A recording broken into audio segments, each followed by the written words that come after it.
stockpile in red. I was in Defense Intelligence Agency at that time, and I headed the Nuclear Energy Division in DIA. I did not believe this chart. Everything that I knew about the Russians suggested that their stockpile was much larger than the official intelligence community assessment had it. Because I believe the Russians had converted their enrichment technology from diffusion barrier technology, like we had at Oak Ridge, to centrifuges. And they used dense packed centrifuges. When Caspar Weinberger, Secretary of Defense, took my suggestion and made it his suggestion, he was accused of being a warmonger. He said the Russians could not have as many weapons as I said they had. Well, this is how many they really had. I was right. When the Soviet Union collapsed, the Russians declared that they had 42,000 weapons. So the era that we had in the intelligence community for Russian nuclear weapons was 14,000 nuclear weapons. 14,000. And sure enough, the Russians had converted their enrichment process to dense packed centrifuges, just as we in the DIA had assessed. Sometimes we get balled up in saying we have to think about strategic systems and we can forget tactical systems. Well, if you're in range of a tactical system, there's no difference between tactical systems and strategic systems. So if Russia downsizes their strategic arsenal and they maintain a large tactical arsenal, and we've gotten rid of all of our tactical weapons and our strategic weapons, then Russia is going to be much stronger than we are. So we have to always bring tactical weapons into the mix when we're negotiating, and that is seldomly done because of the complications of verifying a tactical weapons treaty. I don't care if it is difficult. It's got to be part of the equation when we get down to lower force levels. One of the problems that we're already running into, just the talk of lowering our stockpile, we're looking at situations where the countries that we call the nuclear umbrella countries, where we provide a nuclear umbrella, and as a result, those countries do not pursue a nuclear option. They depend on us for their security. Well, we're already seeing in some of these countries, last 3 months ago, for example, Australia was debating in Parliament whether or not Australia should develop a nuclear weapons capability, because they were afraid that if the United States agrees to a very small arsenal of nuclear weapons, would we expend a small number of weapons in defense of Australia? The Japanese are asking the same question. The Taiwanese are asking the same question. At some force level, these countries are going to look at a nuclear option of their own just for their own security's sake. It's going to happen, so we have to do something about that. There's problems with technology surprises. I've already talked about this is a dense packed centrifuge thing that I've talked about before, where the Russians had already accomplished this when the intelligence community thought they had not. They had these dense packed centrifuges that were very, very efficient in enriching uranium. This is the difference in our estimate as a result. This is the official U.S. intelligence estimate of the Russian stockpile of highly enriched uranium. And the big chart is what it really was. That's quite a difference. You know, that is a very large difference if you're negotiating and you don't know where that bar really is. Sometimes we say, well, we're the smartest people on earth and no one could do anything better than we can. That's a bad assumption. Sometimes countries do not go down the same path we've gone down. This was a real enlightening event that happened shortly after Russia began to test their nuclear weapons. This was Joe 4, their fourth shot in their test series, the fourth one they had. They achieved a 400 kiloton yield. The best we had done up to that point was about 38 kilotons. And here the Russians do something at 400 kilotons. What did they do? How did they get that? They had gone down a path that we had not thought of. They salted their high explosive with fissile, with fusion material, thermonuclear material. So they got a thermonuclear yield out of this weapon. they were there before we were. This is a Sakharov design that he came up with. So sometimes other people can be as smart as we are, and sometimes they can be smarter than we are. We have to keep that in mind. This is the problem of the impulsive blow-off that I mentioned before, where low energy X-rays deposit on reentry vehicles can cause catastrophic failure. This is a U.S. weapon that was exposed to those X-rays, and the entire heat shield blown off. Russia is still, in the United States, we do not conduct any underground activity except maybe once a year we do something out in Nevada. Russia and the United States and China, we probably do not generate much nuclear yield, but Russia is testing something up in the Arctic, the Antarctic, the Arctic region of Novaya Zemlya. They're doing tests the year round, and we see these very complex experiments involving trailer parks of instrumentation vans, very large numbers of instrumentation vans. We see these devices called kolbas, where it's a containing vessel, and they push those back in the mountain and they shoot them. They're doing something there, and we don't know what they're doing. They're making advances, and we don't know what's going on there. And so yet we're negotiating with them, trying to get some parity, and we don't know what they're doing. These are some other surprises. I've already mentioned Joe 1 when the first nuclear shot went off in Russia. It was called Joe 1 after Joe Stalin. There was a report coming out of the CIA presses that day that said Russia would not be able to test a nuclear weapon for 5 more years. And on that day, the report came out that said it would be 5 years before they can test. They tested their first weapon. Pretty soon, you say, well, how good are we in making these? When the Chinese conducted their first test in 1964, there was an assessment that China could not possibly enrich uranium. That was a Western kind of technology.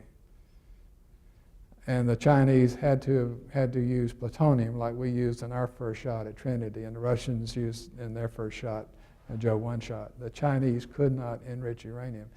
Well, we were analyzing debris from the Chinese shot out at McClellan Air Force Base, and every time we would run a dissolution, it said, this is not plutonium, it's highly enriched uranium. Because the announcement had been made by Glenn Seaborg, who was head of the Atomic Energy Commission, we had to run about 100 dissolutions before we had the courage to tell Mr. Seaborg that he was wrong. The Chinese had enriched uranium. They were smart enough to enrich uranium. So anytime you were in an intelligence operation and someone tells you that the other party is not as smart as you are, don't believe it.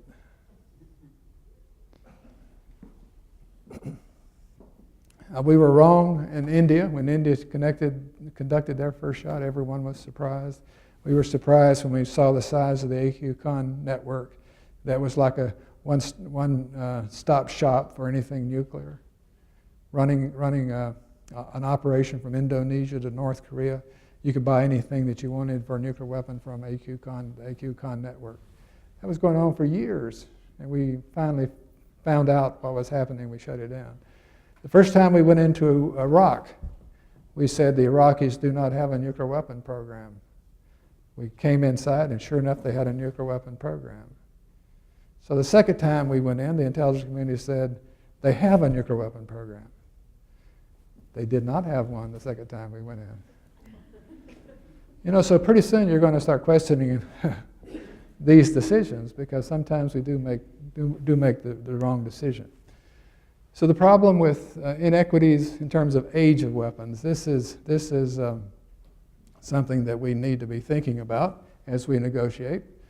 If you look at the age of the U.S. nuclear arsenal versus the age of Chinese and nuclear weapons, this is where your arsenal is today. The average age of our nuclear weapons is getting above 50 years of age, 25 years of age. Russia, on the other hand, China, on the other hand, they set out to maintain that their weapons will never be average more than 5 years of age. Okay, now we're negotiating. We're negotiating with a country that's got to achieve this. You've got to have a production capability that's ongoing, and that is the case with Russia and China. They can produce a lot of weapons, and we cannot. They're testing. I've already mentioned this. This is the test site at Zinger Mountain in China. I show you this. The Chinese are doing the same thing in their testing. They're testing constantly. The audit 3 there is one of there's a series of audits where they do this test. I've actually been in that particular audit. I walked up in it, made measurements in it. There have been more Americans on the moon than have been at that location. And so it is true that when we look at our adversaries, we see them very active. In terms of technology, we once were the best in the world in terms of technology of almost all sorts. We are no longer number one in terms of computing, for example. The Chinese Tianhua 2, which means river in the sky, is now faster than anything we've got. Our fastest machine is a Titan machine at Oak Ridge. It's 17.6 petaflops, and this machine is faster than that. It is expected that China will remain the #1 computing nation in the world for the next 2 decades. That's where they are. They're moving out that fast in terms of computers. So the problem with major differences in production capacities, I've already alluded to that the Russians and the Chinese are actively producing. This is our plant at Los Alamos. This is PF4, and we produce pits in a little part of that building. And every year we work real hard, and we might be able to produce at most about 10 pits a year. The pit is the core of the nuclear weapon. It's the thing that causes the nuclear weapons to go off. They're complex to build, and we can build 10 of them in 1 year. Like building 10 soccer balls in 1 year. That's the most we can do. We used to be able to build a lot more than that until the Rocky Flats plant was closed down. But today we can build 10 a year. This is a facility at Mayak in the Soviet Union. The Soviet Union has 4 other facilities like this in Mayak. They can produce 1,000 pits a year. So if you're negotiating to very low force levels and you can build 10, and other parties at the table can build 1,000 new ones anytime they decide to do so, you have to start considering production capabilities in addition to numbers of weapons and silos. You have to start negotiating that in terms of what you're dealing with the Russians. You have to convince them that they need to maybe close some of these plants and put them under international safeguards. They haven't done so yet. So how many pits can the Russians build? 1,000. How many can the United States build? Maybe 10. How many can China build? Maybe 100. And yet we're negotiating nuclear weapons out of existence, and yet these production capacity plants are staying in operation when we negotiate. We've got to figure out somehow to bring this production capacity into the negotiations. Numbers of people. This is people. Russia is building up their nuclear weapons laboratories. We're building ours down. China's building up. So ancillary dangers during this transition to lower stockpiles. Certainly we have to worry about the diversion of nuclear materials into the hands of terrorist groups. If you have a lot of nuclear materials sitting around somewhere from weapons that have been taken out of inventory, you have to be concerned about what are you doing to protect that material from terrorists that really want that material. You might get into a situation where you get multi-power deterrence, where you have several countries vying for the same status we have. So instead of having two major players today as we have, you might have additional players to deal with in terms of deterrence. A deterrence based on 20 or 30 countries instead of 2 or 3. As you get down to very small force levels, you have to relook at your targeting strategies as well.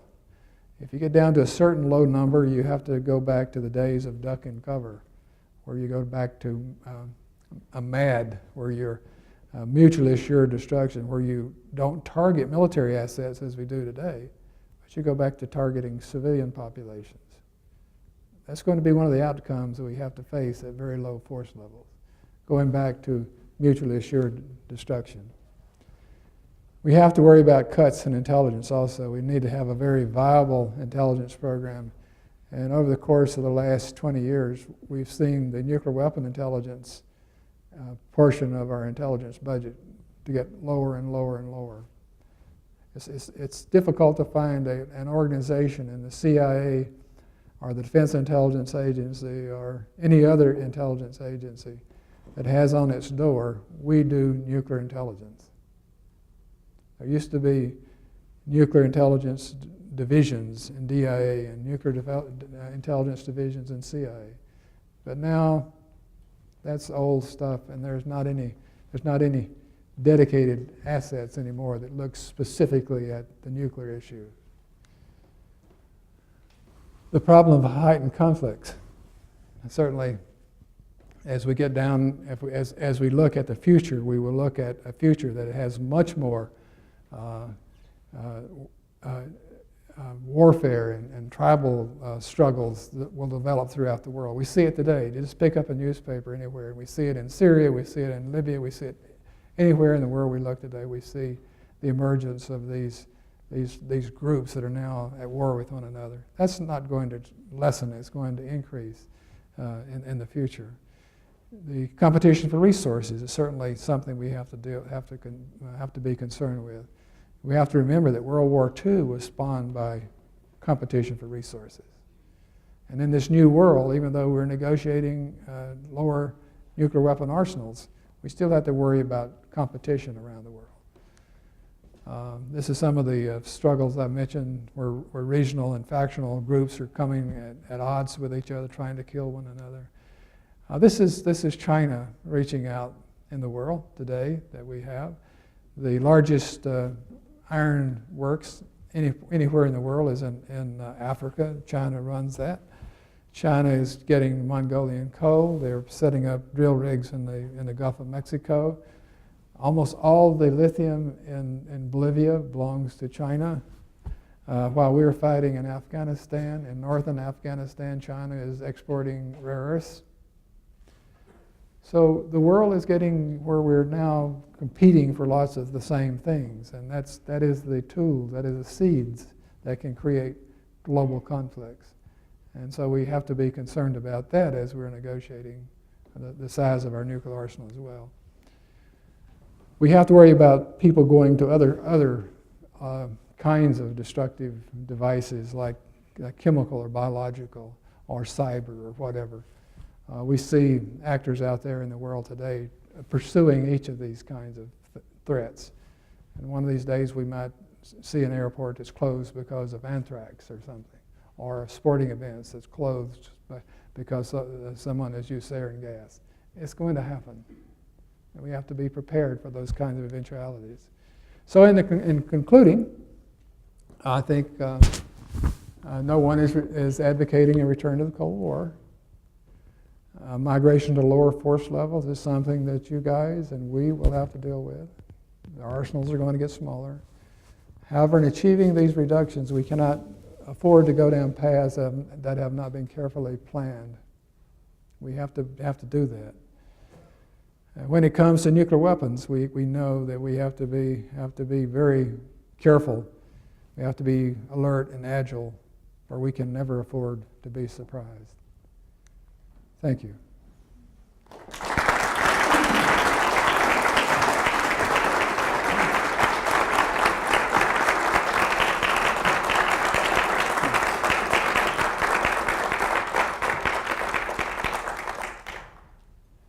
So now I get to be cross-examined.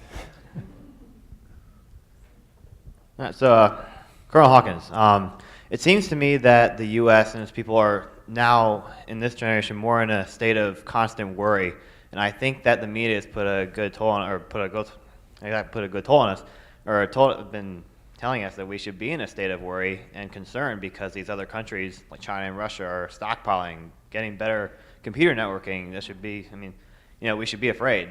And frankly, going into the military, I'm afraid of those facts myself. But what do you think should be our strategy to put the U.S. back in a state of confidence? I think we have to really understand the threat very carefully, and I think we have to develop paths forward to deal with those threats. It includes encouraging universities to start producing more engineers and scientists. There's been a drop-off in this country in terms of numbers of people pursuing those kinds of degrees. Universities like Clemson certainly has grown, but others have gone down in terms of those kinds of disciplines. We have to be what our parents gave us, and our parents gave us a world where we were thinkers. We were people who could think out of the box and people who could generate and create.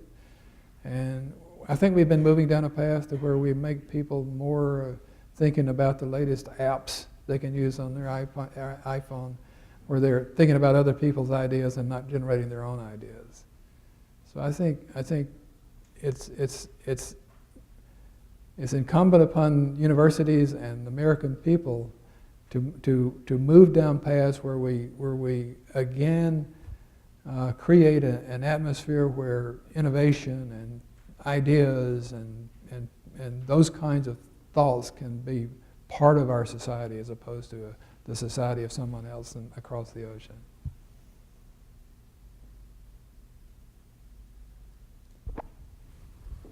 Sir, my question is, do you think it is acceptable for the United States to use measures such as Stuxnet to stop hostile countries from developing nuclear materials?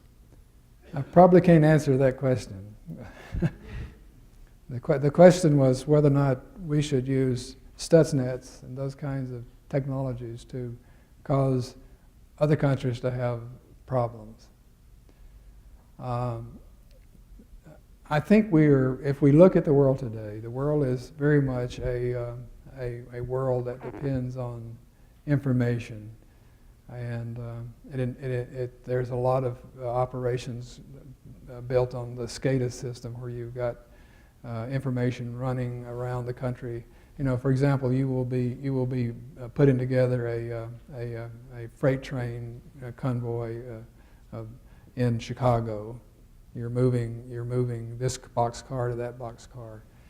That's not being done by anyone in Chicago. It might be done by someone down in Florida, moving those boxcars around to build this train that's going to San Francisco so that the supplies on that train can go down to our forces operating in the Pacific. If a cyber warrior takes over that process, then that train will not have any military items on it when it gets to San Francisco, because that train was put together by someone in Azerbaijan or someplace. So the more we get dependent on these automated systems, then the more vulnerable we become. And so we need to have computer security. We need to have the wherewithal to understand those kinds of threats when they're happening instead of after they happen. We need to protect them. But it's getting to be a very difficult proposition. Sometimes we're successful, sometimes we're not in terms of protecting against those kind of threats.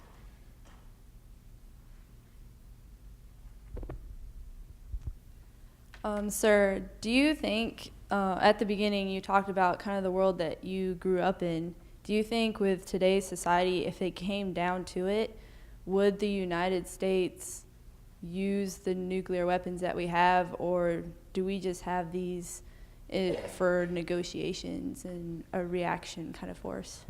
If we ever had to use them, it would mean that we had failed to do something that we should have done otherwise. But I think the strategy that the President expressed in his recent statement was that we will maintain a nuclear deterrent, and we will use those nuclear weapons in defense of the United States. That legacy will follow through. Hopefully that will never happen. But we've got to have the statement that if our vital interests are challenged, we will use them. And I think that as long as we have nuclear weapons, that will be our policy, I believe. Okay.